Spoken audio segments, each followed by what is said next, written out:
የጋላታሳራይ ደጋፊዎች ምን አይነት ድምቀት ናቸው! የሚገርሙ ናቸው። የጋላታሳራይ ደጋፊዎች ለየት ያለ ነገር ነው ያሳዩን። በምትመለከቱት መንገድ ቪክቶር ኦስሜንን ያስነባ ያስለቀሰ ግዙፍ ባነር አሳይተዋል። እንደሚታወቀው ቪክቶር ኦስሜን እናቱን በልጅነቱ ገና በ3 ዓመቱ ነበር ያጣት።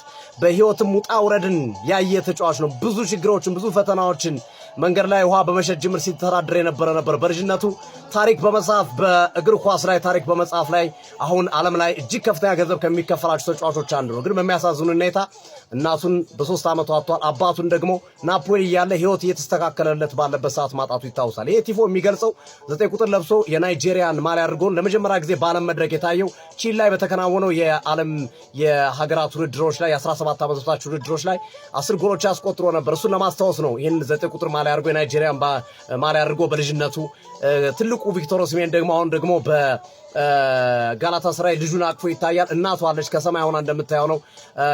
እኛ ቤተሰቦች ነን፣ ቤተሰብ ማለት ደግሞ ሁሉም ነገር ነው በሚል ለቪክቶር ኦስሜን አብረውት እንዳሉ ገልጸውለታል። ቪክቶር ኦስሜን ስለ እናቱ ሲያነሳ ሁሌም ኢንተርቪዎች ላይ እንዳለቀሰ ነው።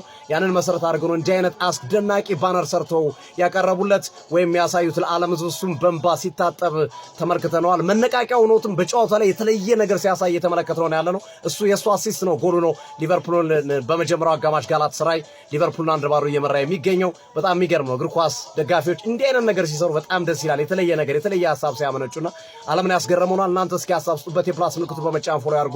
ይህ ትርታ ሲዲ ስፖርት ነው። ቀጥታ ስርጭት ላይ ነን።